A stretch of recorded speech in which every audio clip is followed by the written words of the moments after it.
محمد بن قاسم سے ہند و پاک بٹوارے تک قسط نمبر 4 شہاب الدین محمد غوری 1173 سے 1206 سن عیسوی تک۔ سلطان محمود غزنوی کی وفات کے بعد اس کا کوئی زبردست جانشین نہ ہوا جو غزنی کے وسیع سلطنت کو سنبھال سکتا، اس لیے غزنی کی سلطنت کمزور ہوتی گئی۔ اس زمانے میں گور کی چھوٹی سی کوہستانی ریاست غزنی کے شمال میں واقع تھی۔ وہاں کے امیر غیاث الدین نے سن عیسوی 1173 میں غزنی پر قبضہ کر لیا اور اپنے چھوٹے بھائی شہاب الدین محمد غوری کو وہاں کا حاکم مقرر کر دیا۔ محمد غوری بڑا قابل اور تجربہ کار سپاہی تھا۔ اس نے پہلے غزنی کی سلطنت کو مستحکم کیا اور پھر ہندوستان کو فتح کرنے میں لگ گیا۔ وہ پہلا مسلمان بادشاہ تھا جس نے ہندوستان میں اسلامی حکومت کی بنیاد ڈالی۔ محمد غوری کی فتوحات۔ نمبر 1، پنجاب اور سندھ کی فتح۔ محمد غوری نے جب اپنی سلطنت غزنی میں اچھی طرح سے قائم کر لی تو اس نے ہندوستان کا رخ کیا۔ سب سے پہلے پشاور فتح کیا۔ سن عیسوی 1175 میں ملتان کو فتح کیا۔ 1176 سے 1182 سن عیسوی تک صوبہ سندھ کو فتح کرنے میں لگایا۔ سن عیسوی 1186 میں لاہور پر حملہ کیا اور غزنی کے آخری بادشاہ خسرو ملک کو قتل کر کے پنجاب کو اپنی سلطنت میں شامل کر لیا۔ اس طرح وہ پنجاب اور سندھ کا حاکم بن گیا۔ نمبر 2، ترائن کی پہلی لڑائی۔ 1191 میں محمد غوری نے سلطنت دہلی پر حملہ کرنے کی غرض سے آگے بڑھا۔ اس وقت شمالی ہند کے تمام راجے پرتھوی راج والی دہلی اور اجمیر کے 1191 سن عیسوی ماتحت تھانے سر میں اکٹھا ہوئے۔ بڑا گھمسان کی لڑائی ہوئی۔ مسلمان شکست کھا کر میدان جنگ سے بھاگ نکلے۔ محمد غوری بھی زخمی ہوا اور بڑی مشکل سے جان بچا کر غزنی پہنچا۔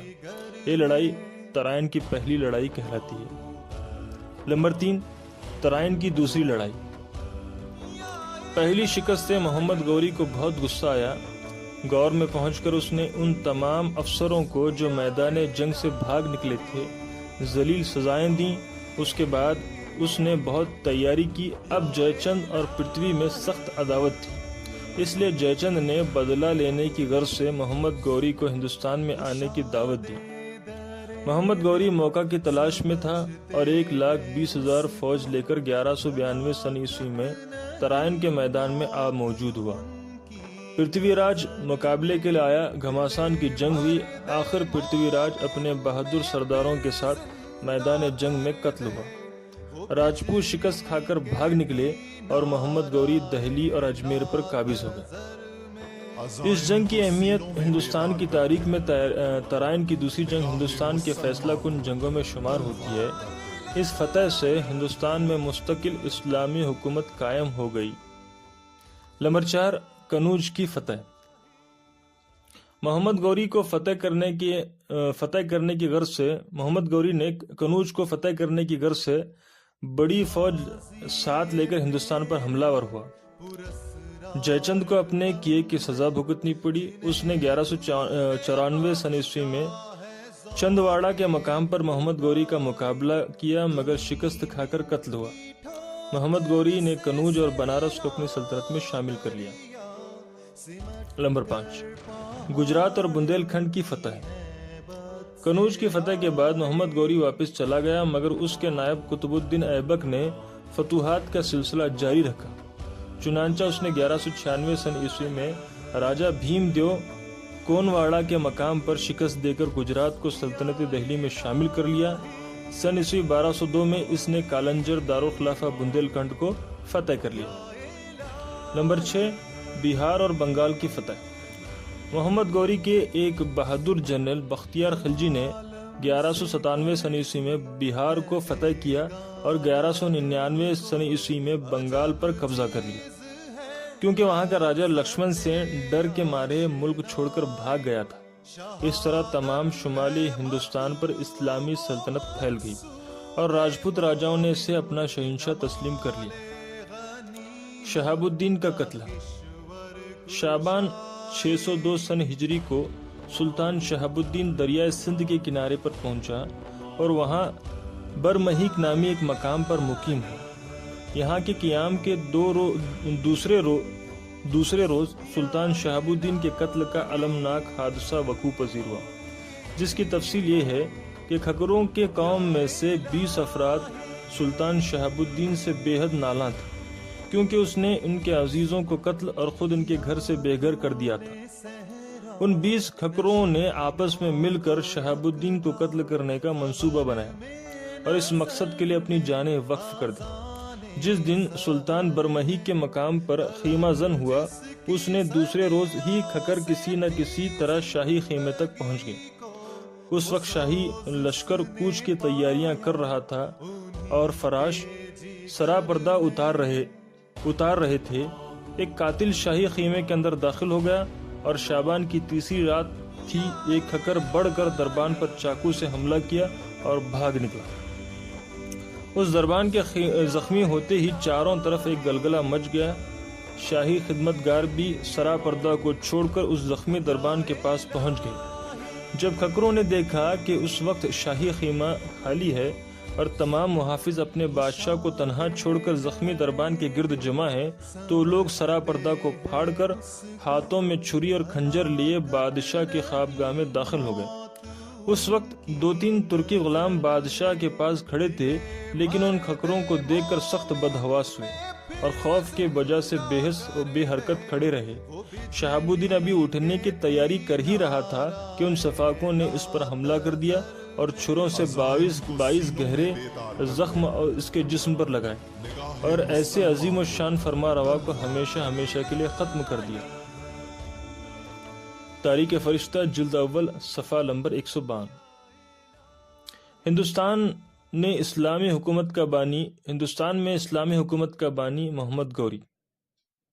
محمود غزنوی نے ہندوستان پر 17 حملے کیے اور ان تمام حملوں میں اسے فتح نصیب ہوئی، مگر اس نے سوائے پنجاب کے باقی کسی علاقے کو اپنی سلطنت میں شامل نہ کیا، کیونکہ اس کا مقصد ہندوستان کی دولت حاصل کرنا اور اشاعت اسلام تھا۔